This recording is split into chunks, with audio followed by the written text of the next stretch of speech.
If you're new to fasting, or maybe you've tried it before but you're struggling to see results, honestly, I'm not surprised. There is so much mixed information trying to sell you something. Fasting Tube is independent and focusing on real information. Let's get started with today's video. The question, is fasting good for health? Just for the heck of it, because there are already a number of great answers here that I would not be able to add additional information to for fasting, and because I've done a great deal of research to support both sides, I'm going to play devil's advocate. Mwahahaha. I will take the side of why fasting isn't good for health. First of all, other than fasting before blood work, pre-surgical restrictions, and some other medical procedures, fasting is typically a religious purpose, and I've heard of very few religions that don't come with a specific instruction that pregnant women, children under X age, or people over X age are not required to fast. While we can understand that children, who are a lot less capable of understanding the religious purpose for fasting, pregnant women and older persons are, meaning that there must be some reason to think that they need to eat rather than fast. Therefore, I don't think it would be entirely without reason to assume that this was done with the person's health in mind.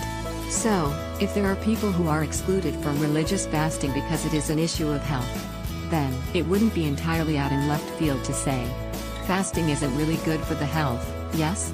Although, if there are any other reasons they shouldn't fast, I would love to hear them. I'm completely open-minded and I adore learning. Again, I'm merely playing devil's advocate. I don't have a horse in this race, so to speak. Although, if there are any other reasons they shouldn't fast, I would love to hear them. I'm completely open-minded and I adore learning. The length of time between meals has actually always been a very hot-button topic with doctors. It has long been suggested that people need to eat smaller meals frequently through the day rather than 3 large meals per day. The reason for this is that the body's systems are overly taxed upon the first meal that is consumed after any portion of rest, as in not eating.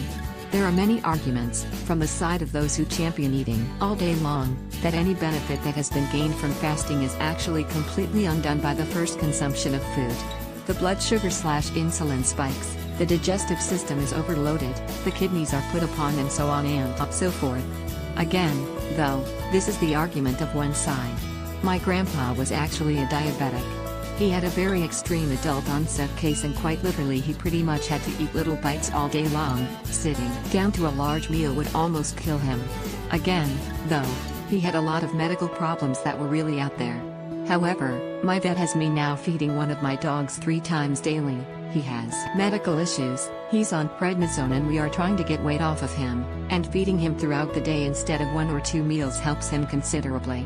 His system is always active, his metabolism stays active and he doesn't have periods of complete inactivity, which is what fasting produces. And for my last point I will go a little extreme. Please hear me out, as I do have a very logical point, although my original example may upset you, it is not where I'm ending. I don't know how everyone else fasts, I don't know what is required to each religion or health program, but one thing I learned from having a sister with an eating disorder is that the body spends its time trying to protect itself. When you continually deny your body food, our bodies try to protect themselves by hoarding everything that it can possibly use.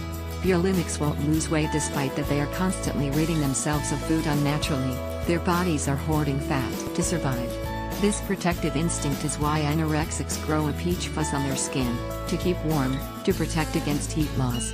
The body is going to protect itself from anything that isn't its normal behavior.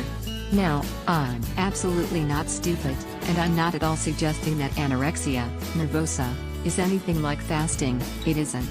I am merely stating that the body, itself, does not accept the idea of being denied proper nutrition. It is how people stranded in the desert or in freezing temperatures manage to be found days later. Their bodies began compensating for the environment, protecting them from the elements. Whether you are fasting, or dieting, or suffering from a mental illness, your body will change its normal patterns of behavior to compensate for what you are doing to it. I just can't say that fasting is good for your health, because your body is going to react to the fast negatively. As soon as it realizes that you aren't doing what it expects, it will begin to store up its reserves to protect you against harm.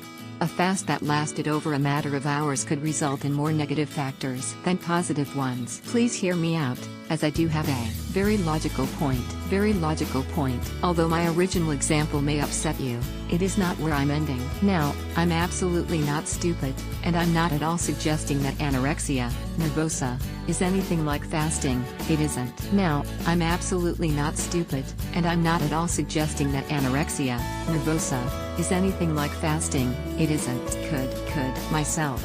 I'm not into fasting. I do observe the Catholic days of fasting. That's my faith, that's my belief, so I do it. For all other days, though, fasting has never been shown to me to be beneficial. From research I've read and from my own observations of my own health, I've seen more evidence that I'm healthier, I feel better, look better, when I eat healthier small snacks or small meals throughout the day. I think it comes down to the person themselves. It's also going to depend on what a person chooses to eat as well. I love eating vegetables, and no one has yet been harmed eating fruits and vegetables all day long. However, if someone was eating potato chips or junk food all day long, then they probably could use a fast. Love. That's the other side of the argument. For whatever it's worth. My opinion. Money back guarantee. LOL.